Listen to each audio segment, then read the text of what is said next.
Sir, तुम्ही जिल्हाध्यक्ष झाल्यापासून आज देगलूर बिलोली मतदारसंघात नांदेड जिल्ह्यात सर्वत्र चांगले उपक्रम राबवित आहात, काय सांगाल?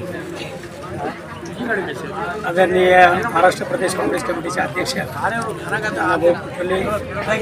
कैलासवासी खासदार वसंतरावजी चव्हाण साहेबांनी या जिल्ह्यामध्ये काँग्रेस संपेल असं जेव्हा वाटलं त्यावेळेस माझ्या खांद्यावर जिल्हाध्यक्ष या दक्षिण विभागासमोर सोपवलेले आहे आणि काँग्रेस जणांना सर्वांना एकत्र घेऊन सर्व समाजाच्या लोकांना सोबत घेऊन काँग्रेस पक्ष मजबूत करण्यासाठी गावोगावी तालुक्याला ब्लॉक काँग्रेस कमिटीच्या त्या लोकांना प्रोत्साहन देण्याचं काम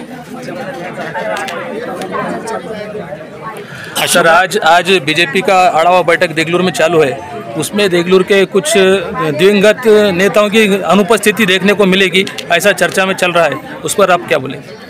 नहीं, कांग्रेस बीजेपी के जो भी चल रहा है ऐसे दिग्गज नेता कोई जाने वाले नहीं है, कांग्रेस से उधर कोई जाने वाला, हमारा तो कोई कांग्रेस का कोई कार्यकर्ता जाने वाला नहीं है, बीजेपी के बीजेपी वापस आ रहे हैं। नाही, काही नेता काँग्रेसमध्ये येण्यासाठी इच्छुक आहेत। येणाऱ्या तुमची जे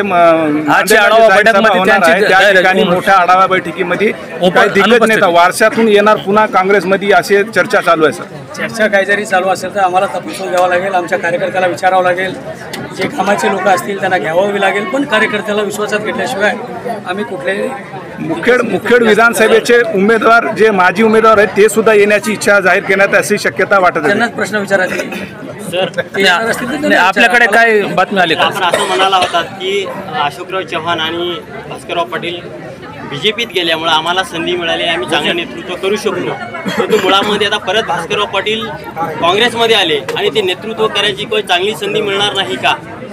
त्यांचे वयस्कर झालेले आहेत, ज्येष्ठ नेते आहेत, त्यांचे सहकार्य आशीर्वाद आमच्या पाठीशी राहणार आहे, काम तर आम्हालाच करावं लागणार आहे, त्यांचा फक्त आशीर्वाद घेऊन काम आम्ही करणारच आहोत। देगलूर शहरामध्ये आतापर्यंत भाजपामध्ये पक्षप्रवेश 3 वेळा झाला सर, आणि आज 4थी वेळच आहे। तुम्हाला एक सांगतो सर्वांना, पत्रकार बांधवांना, भाजपमधला प्रवेश एकाच व्यक्तीचा 4 वेळेस 3 वेळेस, एक वेळेस अशोकराव चव्हाण साहेबाच्या घरी, दुसरा पक्षाच्या कार्यालयामध्ये, तिसरा देगलूर आल्यानंतर रेस्ट हाऊसला, आज 4था कार्यक्रमामध्ये एकाच व्यक्तीचा 4 वेळेस प्रवेश आहे, बाकी काही नवीन काही नाही। सर, शेवटचा एक प्रश्न, जे आपल्याकडे देगलूर बिलोली मतदारसंघ विधानसभेसाठी इच्छुक उमेदवार आहेत ते इच्छुक उमेदवारापैकी नवीन चेहरा घेणार आहोत का जुना वारसा चालणारा घेणार आहोत? असं काही ठरलेलं नाही, तो अधिकार आमचा नाही, पक्षश्रेष्ठीचा अधिकार आहे।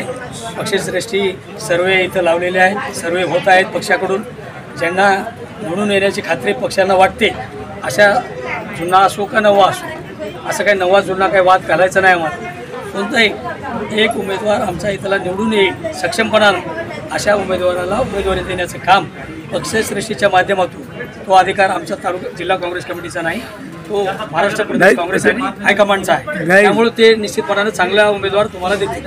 नाही, नागरिकांचं असं म्हणणं आहे या भागातल्या की बाबा जुन्या नको, नवीन चेहरा द्या, संधी द्या, ते विकास करतील, जुन्यांनी खूप या ठिकाणी भकास केलेला आहे, खड्ड्यात या ठिकाणच्या नागरिकांचा विकास झालेला आहे असं ते म्हणतात। प्रत्येक गल्लीला मोठमोठे खड्डे, त्या ठिकाणी विकास आतापर्यंत झालेला नाही। काय अपेक्षा आहे आणि त्यांनी सर्वेमधून दिसून येईल, सर्वेमध्ये दिसून आल्यानंतर लोक काय बोलले किंवा कोणासाठी उमेदवाराची शिफारस करतात ते सर्वेमधून दिसेल।